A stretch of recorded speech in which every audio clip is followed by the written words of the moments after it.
Après avoir travaillé à titre d'auxiliaire de recherche pendant près de 2 ans, il s'est joint il y a 1 an à l'équipe de Consortec à titre d'expert conseil en géomatique. Depuis, il participe à des projets d'implantation de solutions d'intégration de données basées sur FME, en plus d'offrir formation et soutien technique sur cette technologie. Je vous laisse la place. Merci beaucoup.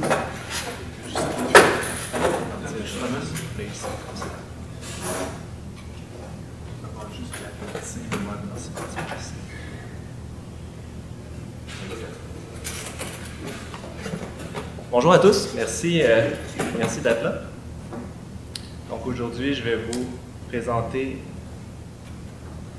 une présentation sur l'utilisation de la technologie ETL pour intégrer et exploiter les données du territoire qui sont disponibles en ligne. Mon nom est Félix Lafont-Toucan, donc je suis expert conseil en géomatique chez Solutions Consortec.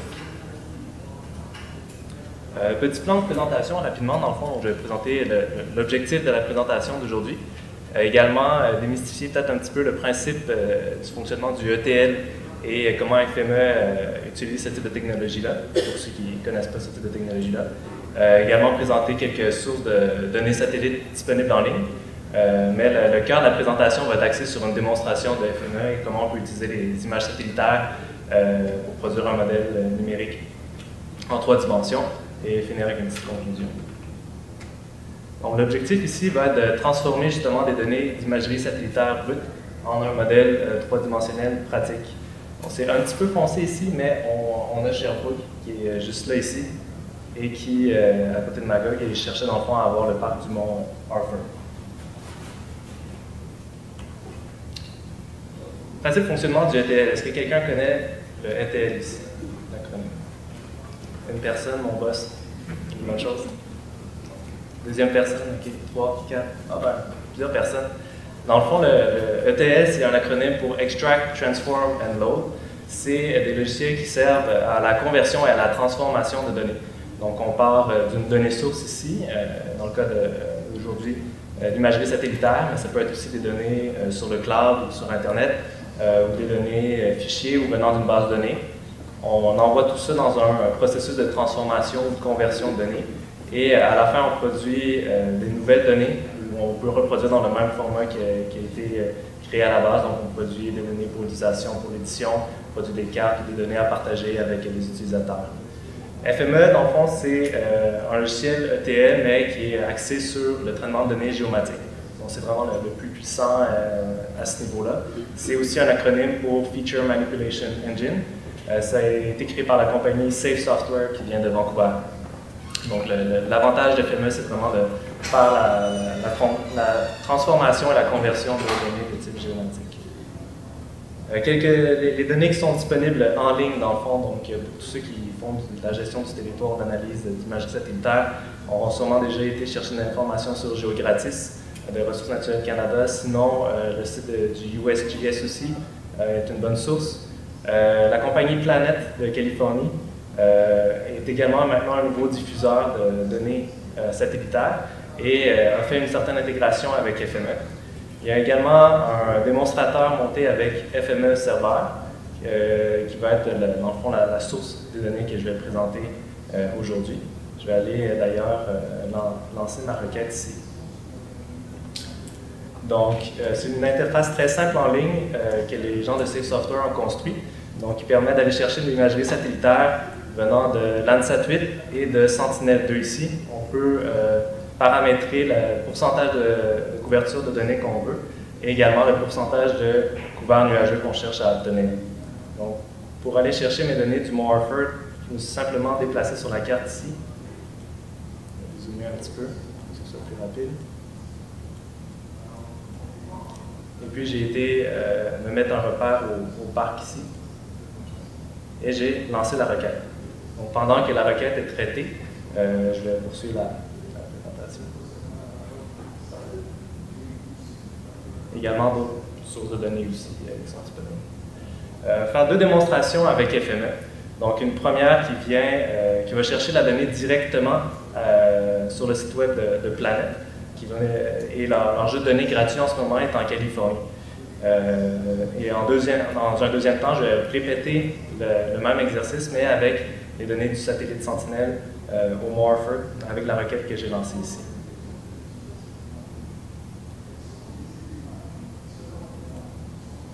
Pour le premier exercice, ici.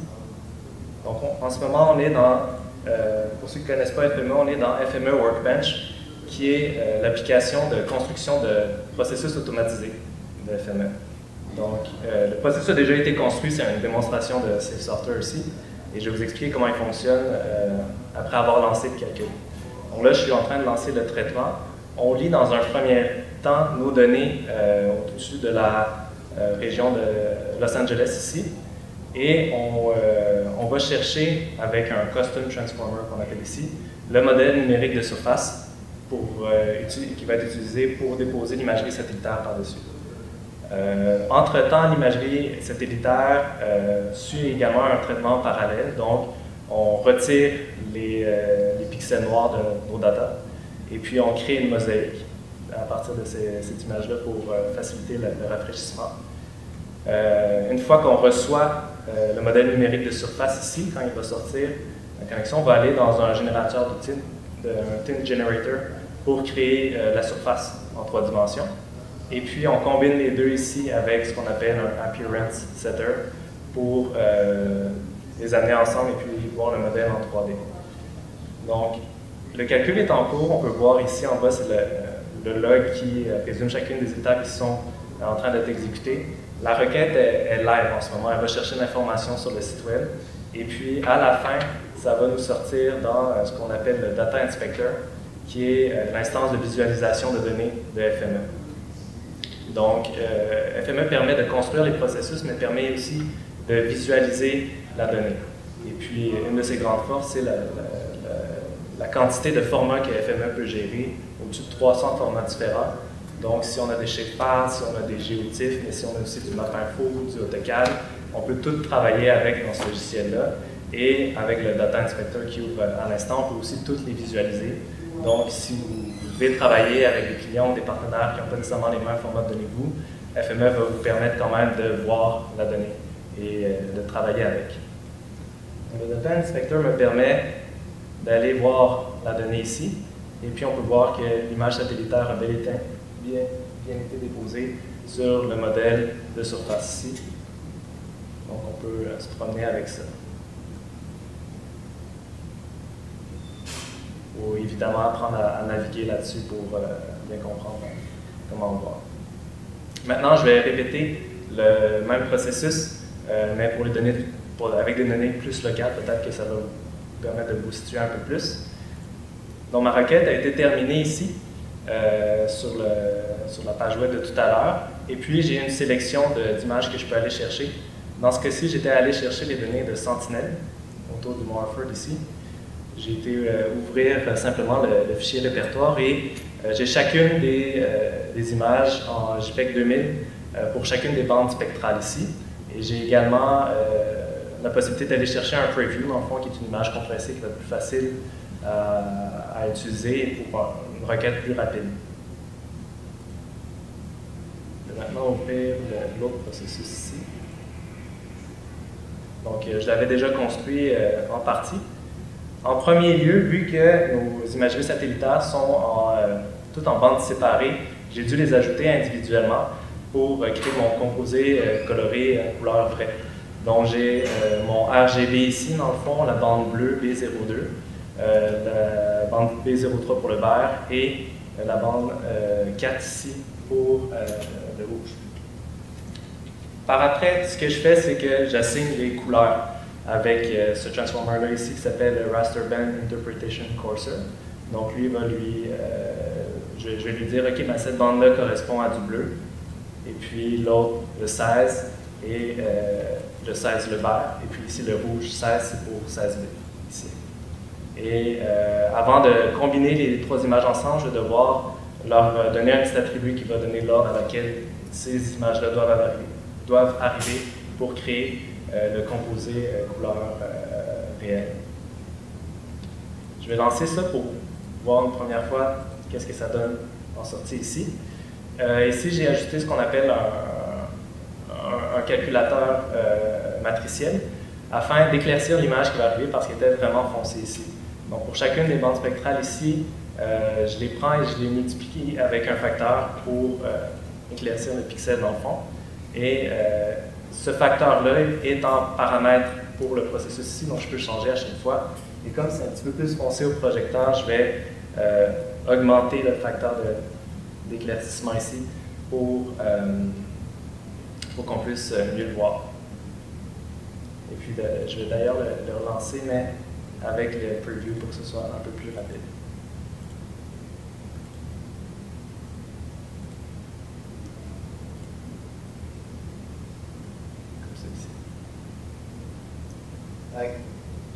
Si je prends un pixel ici, j'ai mes 3 valeurs pour ma bande rouge, verte et bleue.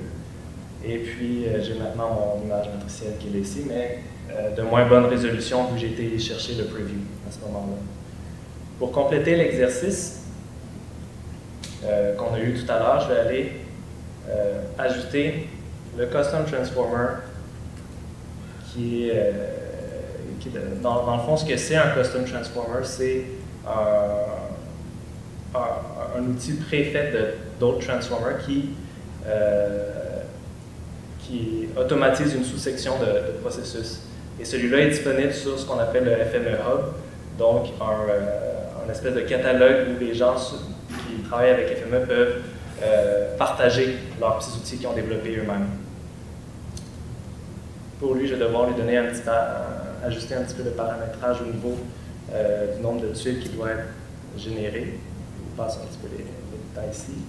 Je vais aller ajouter mon Thin Generator pour créer mon modèle de surface. Donc, on a juste besoin de taper le nom de l'outil pour que ça apparaisse.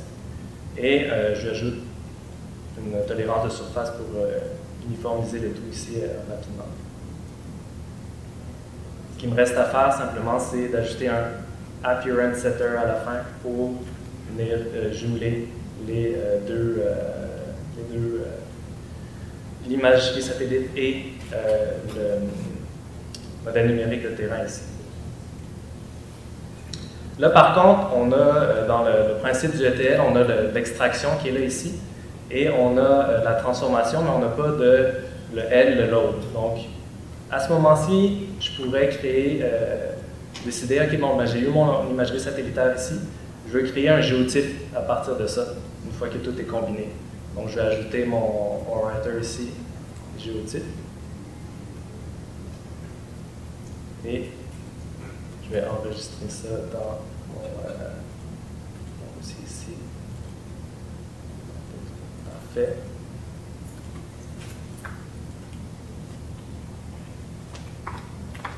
Je donne un nom, mon refer. Et je viens le brancher une fois que mon image est correcte ici. Après, ici, ça va être toute la combinaison de tout. Donc, je vais juste ajouter le inspector, mais je pourrais produire un PDF 3D que je vous montrerai aussi, une autre manière de diffuser les données.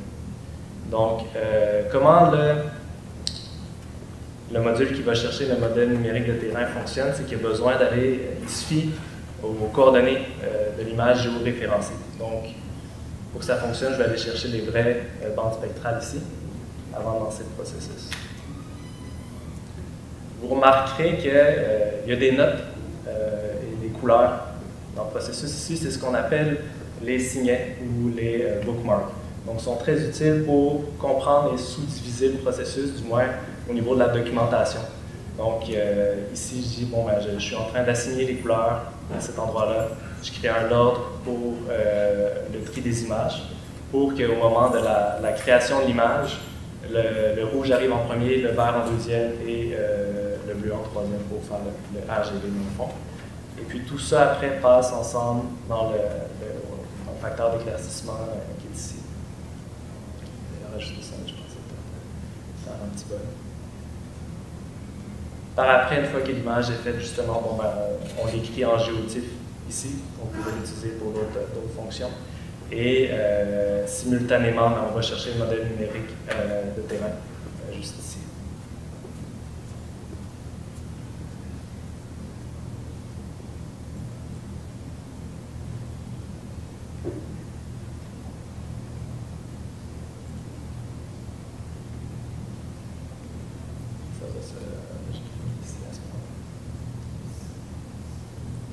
Donc, l'avantage d'avoir un processus comme ça ici, c'est qu'à chaque fois que je roule, je peux simplement changer ma donnée source. Donc, au lieu d'ouvrir chacune des images dans un logiciel style Geomatica et puis faire le traitement individuellement sur chacune des images, je conserve le processus et puis je le réexécute, mais simplement en changeant ma donnée source. Donc, le processus, une fois qu'il est fait, il est stable, on peut le répéter et le réexporter à d'autres serveurs à ce moment-là. Donc, si on avait une collection d'images à traiter à ce moment-là, on pourrait simplement changer la donnée source et ça fonctionnerait ici.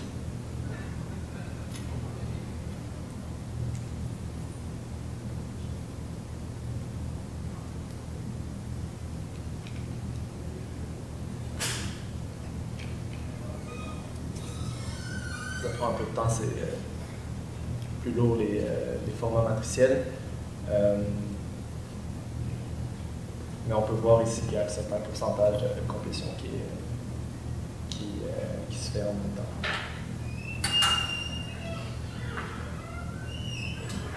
Pour ceux qui n'ont pas vu de PDF 3D, le résultat final est un peu comme on a vu dans le Data Inspector ici. On peut le bouger. Là, c'est très sombre ici, mais si je zoome un petit peu, je crois qu'on peut voir un peu la ville. Sur l'écran, c'est toujours un petit peu plus clair. Mais c'est une autre manière de partager des données comme ça ici. Donc, j'ai également ajouté un certain facteur en fait, pour exagérer le relief ici sur la montagne. Et puis, ça donne une meilleure perspective du relief à ce moment-là.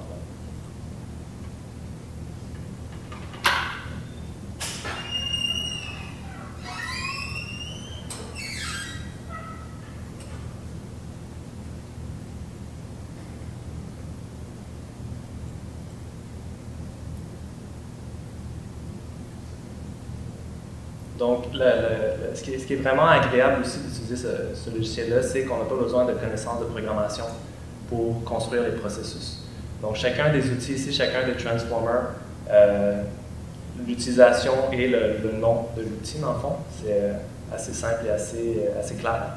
Ce que ça fait, on n'a pas besoin de connaître du Python ou du C# ou du .NET pour automatiser nos processus. Une fois qu'on suit la formation ou qu'on s'informe un peu, on peut facilement atteindre à nos objectifs et puis ça se fait très, très bien sans avoir à connaître un langage de programmation en tant que tel. Tout ce qui est, la seule chose qui n'est pas garantie dans le fond, c'est la donnée source.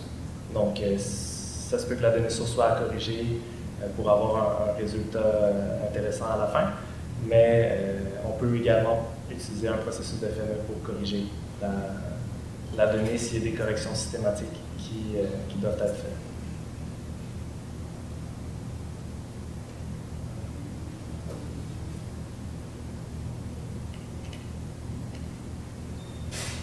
Donc là, ça va prendre encore un peu de temps à compléter. C'était juste la connexion Internet, mais le résultat final revenait dans le fond à ça ici, mais avec l'image du Mont Arthur dans le PDF 3D. Je voulais la montrer ici, il est un petit peu sombre, mais essentiellement, c'est un autre résultat comme ça ici. Pardon.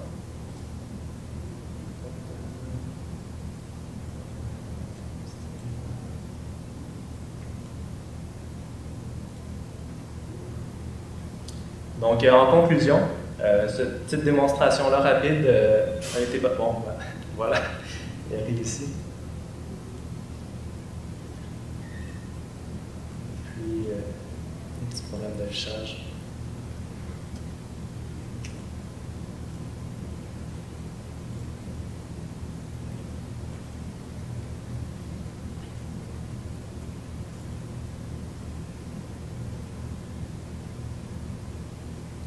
Donc, je crois que j'ai oublié de paramétrer une certaine fonction au niveau de la couleur, mais essentiellement, ça revenait à cette image-là ici avec le Mont Arthur par-dessus. Donc, la démonstration a été permise à partir des données gratuites qu'on a pu aller chercher sur le site web et également à partir de ce qu'on appelle le FME Hub, dans le fond, qui est un catalogue qui permet d'aller chercher des petits outils qui ont été construits dans FME. On a également le FME Knowledge Center ici, dans le fond, qui est le centre de documentation de FME et cet exercice-là est disponible sur ce site web-là aussi. Et c'est comme ça qu'on a pu aller chercher la petite démonstration et l'adapter pour les données locales. Évidemment, les connaissances de l'FME vont suivre une formation, mais également du coaching peuvent aider et vont aider à automatiser des processus à plus grande échelle. C'est des trucs qu'on fait chez Consortec. Donc, on fait de la formation, des formations 2 jours de base de FME. On fait également du coaching, donc sous forme de banque d'heures, souvent dépendamment des projets. Et on a également ce qu'on appelle une trousse de démarrage, qui est une combinaison de formation et de coaching afin d'aider les organisations à implémenter des processus plus rapidement dans l'organisation. Est-ce que vous avez des questions?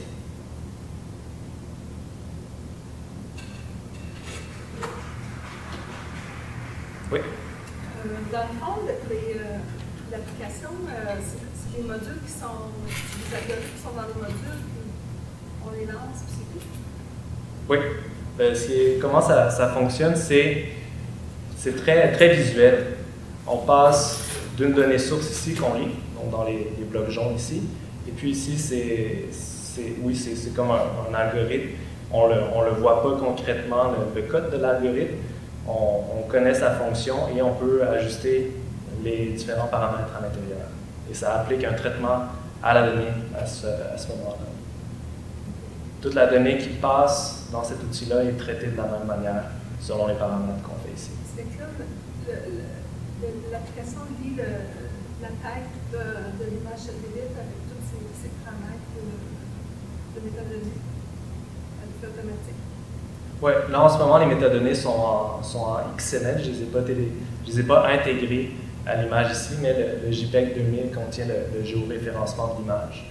Donc, en ce moment, c'est juste la bande spectrale que je lis à ce moment-là, juste le bleu, le vert et le rouge.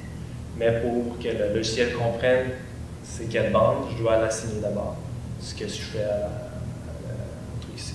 Mais dans ma donnée source, je pouvais aller chercher les métadonnées ici, qui sont un fichier XML, pour avoir, mettons, la date d'acquisition et d'autres informations comme ça ici. Donc ça vient de la donnée source. Mais on pourrait utiliser le XML dans FME pour remplir, mettons, une base de données, dire bon, ben, ma donnée source vient de tel satellite à telle date selon avec telle heure. J'aurais une dernière question. Oui. Si chaque bande est déjà géoréférencée, elle va rentrer dans le processus. Pour ces images-là, oui. S'ils ne sont pas? S'ils ne sont pas, ben là, il faut procéder à un géoréférencement quelconque. Mais généralement, ça va être une édition manuelle avec des points de contrôle pour le géoréférencé. Là, en ce moment, si les images aériennes ou satellitaires n'étaient pas géoréférencées, on ne pourrait pas aller chercher le modèle numérique de terrain ici, il ne saurait pas où le positionner à ce moment-là. Donc, je pourrais prendre une photo, de mes poissons, par exemple, et la lire, mais ce ne serait pas géoréférencé sur quoi que ce soit ici. Dans le fond, il y a comme deux inputs. Une image satellite géoréférencée, puis un DEM géoréférencé ici. Oui, c'est ça. Deux inputs géoréférencés pour mettre comment puis on lance les deux. Oui. Le DEM géoréférencé est fourni par cet outil-là ici. On ne voit pas en arrière, mais il va faire la requête. Il va lire parce que le format des imageries satellitaires est capable de stocker le géoréférencement, tout comme un shapefile ou un fichier mapinfo à ce moment-là. Donc, il lit cette information en arrière, qui est une sorte de métadonnée aussi, effectivement. Et puis, l'utilise pour aller chercher le modèle numérique de terrain correspondant. C'est cet outil-là qui le gère ici. C'est raccourci. Ouais, à noter d'ailleurs que les deux sources de données sont différentes, si je comprends bien. Il y en a une qui est même chercher la source provient même du web là, directement, d'où la lenteur, si j'ai bien compris. Là, Oui. D'ailleurs, si on sortait que la prochaine fois, au lieu de commanditer l'enregistrement, vous pourriez commanditer le Wi-Fi. Pensez à ça. Mais c'est lourd aussi, c'est plus lourd le traitement de données matriciel que vectoriel aussi à ce moment-là. Donc, surtout à pleine résolution, il était un petit peu plus lent. Est-ce qu'il y a d'autres questions? Dans ce cas-là, je vous remercie. Merci beaucoup.